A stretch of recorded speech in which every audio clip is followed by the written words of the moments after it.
There is a particular kind of silence that follows a superstar off the court. Not the silence of retirement or decline. Not the quieting that comes from age or fading form. This is something more specific, more jarring. It is the silence that falls over a league when someone who was never supposed to be absent suddenly is. When every arena still carries the outline of someone who is no longer in the building. When the people who came specifically to see one person have to reconcile with the strange reality that the game is still being played, the season is still moving forward, and she is somewhere in a treatment room, not here. That was the 2025 WNBA season for Caitlin Clark. And if you only watched the highlights, or only tracked the standings, you probably missed the most important thing that was actually happening. Because the 2025 season was not just a story about injury. It was not a story about a team adjusting, a league compensating, a franchise managing expectations. It was the year that something about Caitlin Clark, the idea of her, the weight of expectation around her, was quietly, fundamentally rearranged. She played 13 games. Out of 44. After playing 139 consecutive games at the University of Iowa. After never missing a single one. After building an identity not just around talent but around presence, around the promise that whenever there was a game, she would be there. And then, for the first time in her life, she couldn't be. What happened over the months that followed, and the way she returned in May of 2026, not triumphant and polished and carefully packaged, but honest, and still working through it, and more herself than perhaps she had ever allowed the public to see, is a story about more than basketball. It always is with her. It always has been. The debate around Caitlin Clark, around who she is to this sport, around what her presence means and what her absence cost. None of that gets resolved in a season or a box score. But there are moments when you catch a glimpse of something real underneath all of it. A press conference answer that lands differently than expected. A quote that doesn't sound rehearsed. A performance that carries weight beyond the final score. The 2025 season and the 2026 return gave us all of those. And the story behind them is worth understanding properly. To feel the full weight of the 2025 season, you have to start before it. You have to go back to 2024, to what her arrival in the league actually looked like up close. Because the expectations that defined her second year were not invented. They were earned, entirely, in her first. Caitlin Clark was selected first overall by the Indiana Fever in the 2024 WNBA draft. She had just finished the most watched college basketball season, men's or women's, in modern history. She had broken records at Iowa that some people assumed would never be broken. She arrived in the WNBA at a moment when the league's visibility was already rising, when more people were paying attention than at any point in a generation, and her presence accelerated everything. She played all 40 games of her rookie season. The Indiana Fever, a franchise that had been struggling for years, suddenly had sellout crowds. Television ratings moved. Merchandise sold. Conversations that had been happening at the margins of the sports media landscape moved to the center. And the basketball itself was genuinely compelling. She finished the year as WNBA Rookie of the Year. She averaged 20 points a game while also distributing and rebounding at a level that made her case as a complete player, not just a scorer. She made plays that made arenas loud in ways they had not been in years. By the end of that rookie season, the anticipation surrounding her second year was specific and electric. Not just from Indiana Fever fans. From the league at large. From casual observers who had become newly invested. From people who follow women's basketball closely and could see exactly what a fully developed Caitlin Clark, in a second season, with more chemistry, more familiarity, more comfort, what that version of her could do. The 2025 season was supposed to be the confirmation. The leap. The year where the promise stopped being potential and became undeniable. That is the backdrop against which every single injury update that summer landed. The groin strain came first. Then the quad. Then the soft tissue complications. Then the bone bruise. One thing stacking onto another in the quiet, grinding way that sports injuries often work. Not a single catastrophic moment, though some of those came too, but an accumulation. A body running on pure competitive intensity that had finally reached the edge of what it could sustain without cost. She played 13 games. When she was on the court, she was still herself. still capable of the kind of performances that reminded you why the attention around her existed in the first place. But 13 games in a 44-game season is 31 absences. It is watching from the bench, in warm-ups, in a suit, in the tunnel, while your team plays without you. For most athletes, a significant injury is devastating and disorienting, but it exists within a larger narrative of a long career. You get hurt, you recover, you come back, and the story continues. The injury is a chapter. For Caitlin Clark in 2025, it was a confrontation with something she had never experienced. 139 consecutive games at Iowa. Through flu seasons and wear and practice fatigue and the physical grind of 4 college basketball years. She had built an identity around being available, around showing up. The streak was not incidental. It was part of who she understood herself to be as a competitor. And then, for the first time, she couldn't. There is something that happens to athletes in those moments that rarely gets examined honestly. The public attention shifts immediately, from admiration to speculation, from excitement to management of disappointment, from her presence to her absence. The injury update becomes the headline. The return timeline becomes the debate. The question of when she'll be back starts to feel almost indistinguishable from the question of why she isn't already. Clark experienced that in real time. The Indiana Fever, to their credit, continued competing. They reached the 2025 playoffs. They made it to the semifinals. Without her in the lineup for most of the year, they proved they were a real team, not just a vehicle for her talents. That is genuinely meaningful, and it says something about the coaching of Stephanie White and the quality of the players around Clark. Kelsey Mitchell, Aaliyah Boston, the pieces assembled around her. But it had to carry its own emotional weight for her specifically. Watching her team achieve something meaningful while she was still finding her way back. Knowing the playoffs happened and she was not in them. The season everyone expected to be hers, progressing without her in it. That is the year she came back from. And understanding its texture matters for understanding everything that followed. The recovery from a soft tissue injury in professional sports is rarely linear. There is a physical arc to it. The inflammation reduces, the tissue repairs, the mobility returns, the strength comes back through rehabilitation. The doctors track it, the training staff monitors it, and at some point they mark a number on a form and say you are medically cleared to return.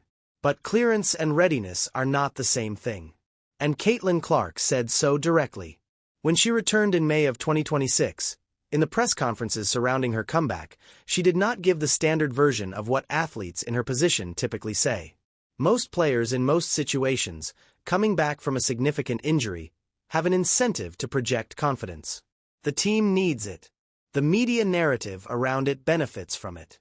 Sponsors and fans and the entire machinery around professional sports tends to reward the message that everything is fine and the return is complete. She said something different. She described the hardest part of injury as something she was still, at that very moment, battling and struggling with. Not past tense. Not a challenge she had overcome. Present tense. Current. She used those specific words, battling, struggling, and she used them at the beginning of what was supposed to be her triumphant return.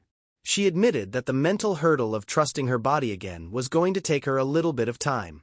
That she had become hyper-cautious about certain things. That the body had healed, but the mind was still in the process of catching up. Consider what that means for a player whose game is built on instinct and decisiveness.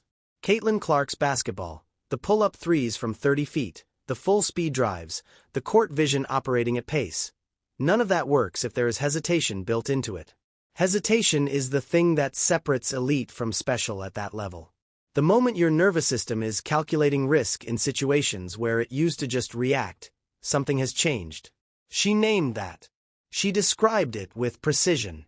She put it on the record at a moment when the easier and more professionally conventional thing would have been to say she felt amazing and was just excited to be back. The athletes who have spoken most honestly about this specific experience tend to be the ones who had no choice but to confront it directly.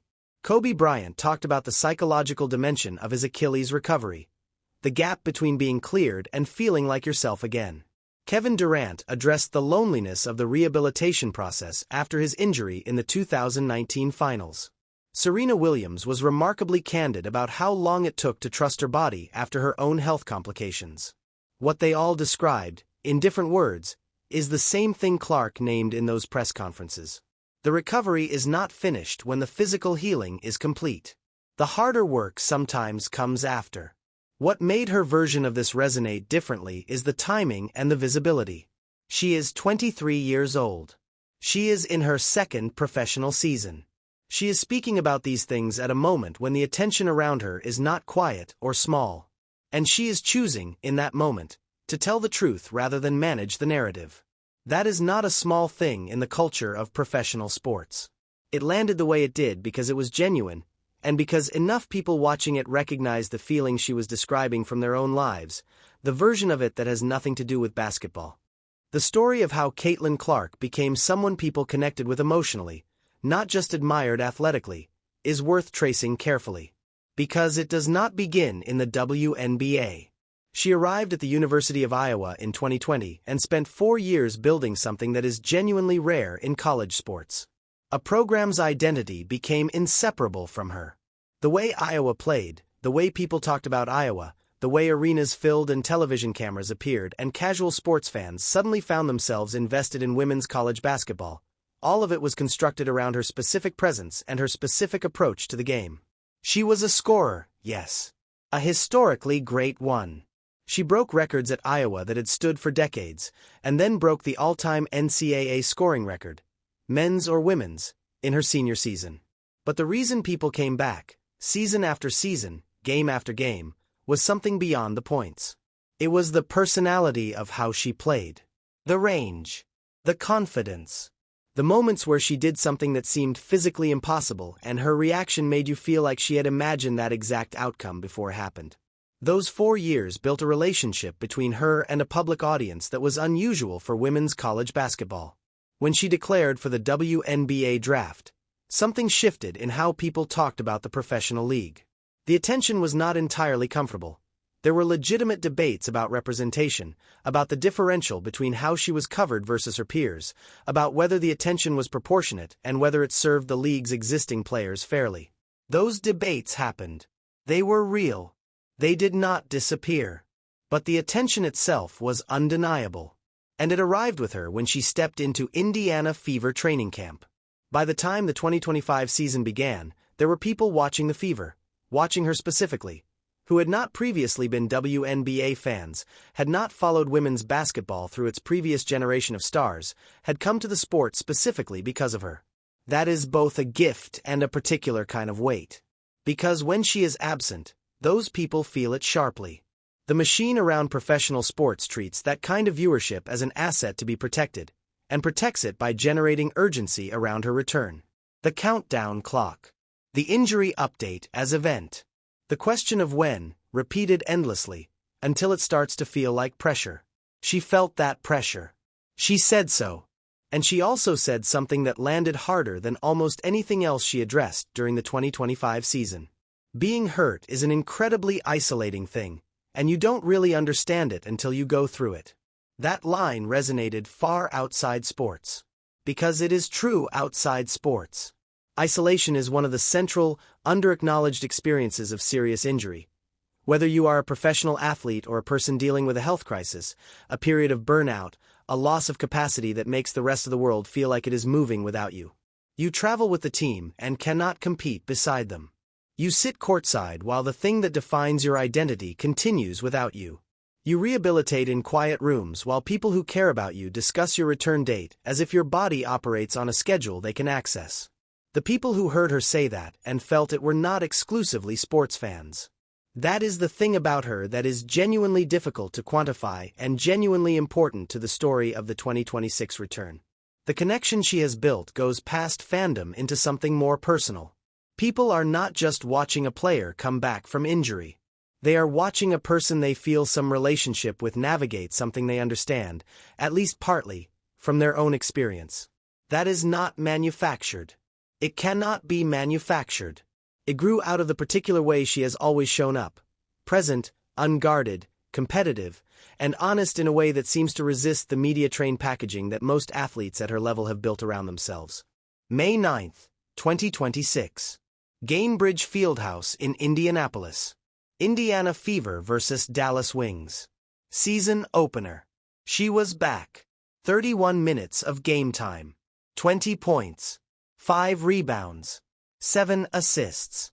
The Fever lost, 107-104, in a close game that came down to the final minutes. And none of that, not the loss, not the minutes restriction, not the fact that the final score did not go the way anyone in that building wanted, none of it defined the night. What defined it was harder to measure in a box score. She had to leave the court twice during the game to visit the locker room. Her back was coming out of alignment, requiring adjustment. And after the game, she told everyone exactly what had happened, without softening it. Her back was getting out of line pretty quickly. Coach Stephanie White added, with the kind of transparency that is genuinely rare from coaches at this level, that she had played Clark too many minutes in the opener. No spin. No reassurance that it was part of the plan. An acknowledgement that the management of her return was still a work in progress. That honesty, from the player and from the coaching staff, told you something important about the environment being built around the Fever and around Clark specifically. There was a culture of directness operating here that is not common at this level. Most organizations in professional sports, when a franchise-level player shows signs of physical difficulty in her first game back from an extended injury absence, manage the public messaging carefully. The Fever said what was true instead. And in some ways, the combination of what happened on the court and what was said afterward that night was a more complete introduction to who Clark is now than a flawless performance would have been. She went out and competed. She made plays. She reached a statistical milestone, becoming the fastest player in WNBA history to compile 1,000 points, 250 rebounds, and 250 assists combined. And she also had to stop twice, go back to the locker room, and deal with a body that was still adjusting to the demands being placed on it. The triumph and the difficulty existed in the same game, in the same uniform, at the same time. That is what real return looks like. Not a highlight reel. Not the triumphant musical montage. The real thing, with all its complication intact. 4 days later, May 13th. Indiana Fever against the Los Angeles Sparks. The Fever won, 87-78. Clark played 31 minutes. She scored 24 points, 9 assists, 4 rebounds. And if the first game back was a statement about resilience and honesty and what return actually looks like, this one was a statement about what she is capable of when the body cooperates and the rhythm starts to find itself again. There is a version of Caitlin Clark on the court where everything she does seems to operate just slightly faster than the game around her. Where the reads come before anyone else has processed the situation. Where the pull-up three from distance lands with a certainty that makes it look, in retrospect, like the obvious choice even though it was objectively extraordinary. That version showed up against the Sparks. Not fully, not without the caution that was still present at the edges of her game, but recognizably. Clearly. The floor spread around her, her teammates found space, and the offense moved with a kind of purposeful energy that had been absent from Fever games during the long stretch of 2025. Kelsey Mitchell and Aaliyah Boston, the two players who had carried Indiana through the 2025 season without her, who had reached a playoff semifinal on the strength of their own quality and their coach's preparation, looked different with Clark running the offense around them. Not better in the sense of a correction. Different in the sense of expanded. There were angles available to them that had not existed before. There were plays the Fever could run that required her specific combination of scoring threat and playmaking to unlock. The chemistry piece of this matters because it is easy to treat Clark's return as a purely individual story. The superstar coming back, the spotlight finding her again. But the Indiana Fever are a real team with real depth and real ambition. The question of whether she fits back into what they had built in her absence, whether the culture Stephanie White constructed around the 2025 roster could absorb her full presence and not just accommodate it, that question was being answered in real time in those early games of 2026. What was visible in the early answers was encouraging. The Fever did not look like a team making room for someone. They looked like a team finding its full shape. There is a larger context to what Caitlin Clark's 2026 return represents that is worth placing explicitly. Women's basketball is in a different moment than it was even 3 years ago. The growth in WNBA viewership and attendance over the past several seasons is not a footnote or a trend. It is a structural shift. More markets, more arenas at capacity, more national television coverage, more of the mainstream sports media treating the league as a full subject rather than an occasional story. The players who have driven that shift are not a single person. Breanna Stewart, Aya Wilson, Sabrina Ionescu, the generation of players who redefined what the WNBA could look like on its best days. They laid the foundation that made this moment possible. Clark arrived into that foundation and added something specific to it. The crossover audience. The people who had followed her in college and arrived with her, who did not already have relationships with the league's history or its existing stars. That audience, combined with the already growing core, produced something the league had not experienced before. A genuine mainstream conversation, not treated as niche or qualified, just basketball at the level of cultural attention that basketball gets when people take it seriously. And in 2025, that audience had to sit with her absence. Had to keep watching or stop watching, or adjust their relationship to the league without the specific thing that had drawn them in. Some of them engaged with the rest of the season and found things to appreciate. Some of them drifted. All of them were waiting, in some sense, for 2026. The return was always going to be significant, but the particular way it unfolded, not triumphant and clean, but complicated and honest, may have made it more significant than a straightforward comeback would have been. Because it gave a new dimension to the story. It showed a version of Caitlin Clark that the audience that came for the highlights had not fully seen before.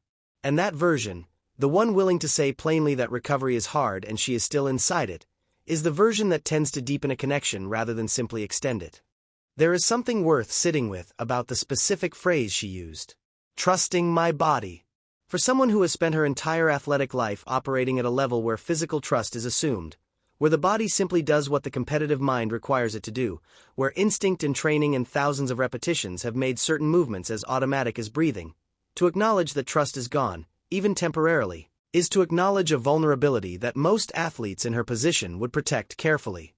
The hesitation she described, the moment before a cut, before a drive, before full-speed effort, is invisible to people watching from the stands or at home. It does not show up in the statistics. A 20-point game still reads as a 20-point game regardless of how many micro-decisions were filtered through caution before they were executed. But she felt it.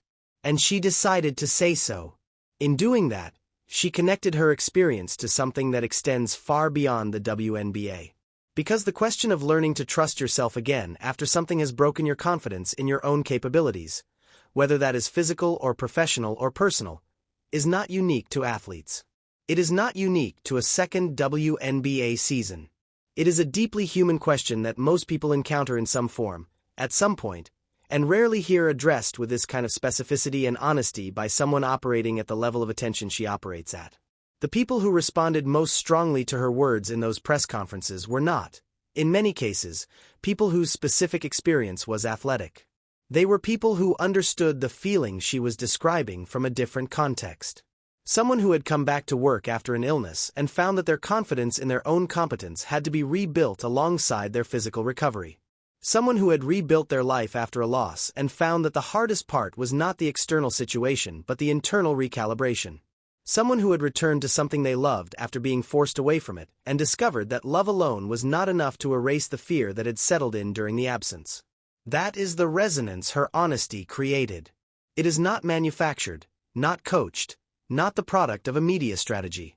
It is the product of someone choosing, at a difficult moment, to tell the truth about their experience instead of packaging it. Let this sit here for a moment, because it matters to the larger story of what the WNBA is and what it is becoming.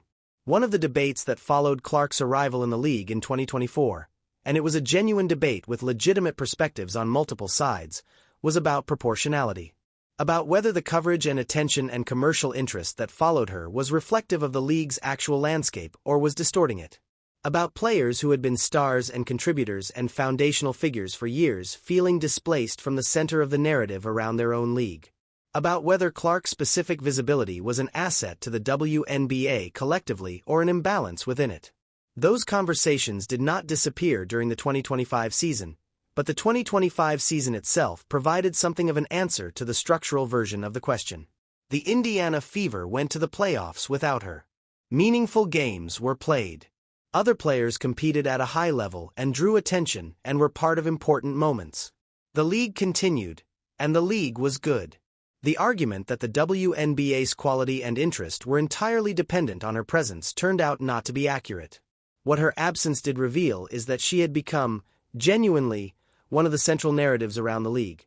Not the only one, but one that operates at a level of cultural visibility that most sports figures do not reach. When she was gone, the conversation around her did not stop. It shifted, to injury updates, to the Fever's adjustment, to what her return would look like. But it remained part of the ongoing discussion about the league. That kind of sustained narrative weight is rare, and it is not something that can be easily explained by the proportionality debate alone.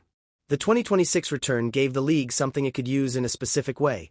A story that connected the audience who had come through Clark to the larger substance of what the WNBA actually is.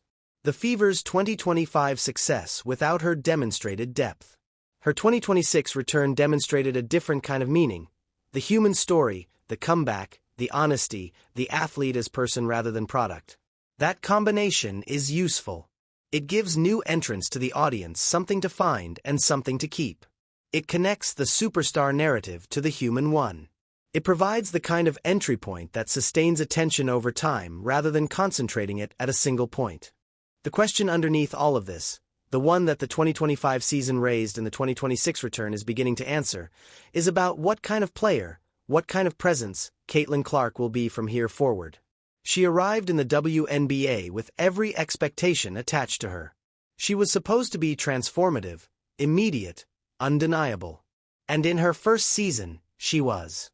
The numbers were real, the impact on attendance and viewership was real, the quality of her basketball was real. She delivered on what was asked of her before she had been asked. The 2025 season stripped away the assumption of continuity. It demonstrated that a player can be all of those things and still be subject to the same physical limitations that all athletes face. It removed the possibility of treating her as exempt from the reality of the sport. And in doing so, it gave her something that the uninterrupted rise had not: a genuine reckoning with her own experience as an athlete. The version of Caitlin Clark who spoke to reporters in May of 2026 was not the version who arrived in Indianapolis for training camp in 2024. Full of the kind of confidence that comes from never having been stopped. She had been stopped. She had sat with it. She had thought about what it meant and what she had learned and what she was carrying forward. And she chose to share that process honestly rather than pretend it had been resolved. That is a meaningful shift. Not because it changes her basketball, though it may, as she develops the perspective that long absences tend to give athletes about what matters and what is not, but because it changes the nature of what people are watching when they watch her. There is more to see now. More texture to the story. More reason to keep paying attention beyond the highlights. She said, in the days surrounding her return, that any time you get to put on your uniform and lace up your shoes, you don't take that for granted. It did not sound like a line she had prepared. It sounded like something she understood now in a way she had not before. The kind of understanding that comes from having had the thing you love taken away, even temporarily, and sitting with that absence long enough for it to teach you something. The Indiana Fever, heading into the 2026 season, are no longer discussed as a developing team or a project in progress. The 2025 playoffs changed the perception of what the franchise actually is. Under Stephanie White, the Fever developed an identity that is distinct and real. Physical, organized, committed on both ends of the court, capable of competing deep into a playoff series against teams with more championship experience. What a full season of Caitlin Clark in that system represents, and this is not speculation about outcomes but an observation about reasonable expectation, is one of the more compelling questions in women's basketball right now. The combination of her playmaking and the structure White has built around her teammates is genuinely interesting. Kelsey Mitchell is one of the best guards in the league at attacking closeouts and scoring off Clark's creation. Aaliyah Boston is a uniquely skilled interior presence who benefits from the spacing Clark generates. The pieces fit, and they fit in a way that is legible even in the early games of the new season. The league around the Fever is also not standing still. The emergence of Paige Buchers, the continued excellence of the teams in Las Vegas and New York and Seattle, the young players stepping into larger roles across multiple rosters. The 2026 WNBA season is operating with more competitive depth and more credible narratives than any recent predecessor. Rivalries that were developing in 2024 and 2025 are arriving at their full form. Arenas in multiple markets are consistently at or near capacity. The conversation around the league no longer requires justification. It simply exists as the conversation around a serious professional sport. Clark's return lands in the middle of all of that. Not as the singular thing that makes the league worth watching, but as one of its central stories. And the particular kind of story it has become, with the honesty and the injury and the human dimension that the 2025 season added, is one that the league and its audience are better served by than a simple superstar narrative would have been. There is a tendency, when discussing Caitlin Clark, to collapse the conversation into a debate. To make it about whether she deserves the attention she gets, whether the coverage is proportionate, whether her impact is real or manufactured. Those debates exist for reasons. They contain legitimate questions. But the story of the 2025 season and the 2026 return exists outside that debate, or at least beside it. It is not a story about coverage or visibility or commercial impact. It is a story about an athlete who had something taken from her, who sat with that loss honestly, and who came back without packaging the experience into something cleaner than it was. That story belongs to her. It is hers in a way that statistics and records and viewership numbers are not fully hers, because those exist in relationship to the league and the audience and the media that covers them. This is interior. This is the athlete alone in the training room at 6 in the morning, rebuilding trust in a body that has let her down, working on the mental part of recovery that no one will see in the box score. She brought that interior experience public when she could have kept it private. She said hard things at a moment when easier things were available. And the response, the breadth of it, the people it reached who have nothing to do with basketball, is not a coincidence. People recognize honesty when they hear it. People connect with vulnerability that is offered without performance. Those things travel. The 2026 season is young. There is a full year of basketball ahead.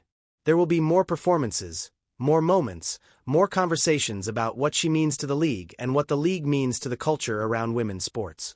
The debates will continue, as they should, because they contain real questions. But underneath all of that, there is now a different version of this story available. Not the superstar narrative, not the cultural impact story, not the debate about proportionality. The version where an athlete tells you something true about her own experience and invites you to find your own experience inside it. That version matters.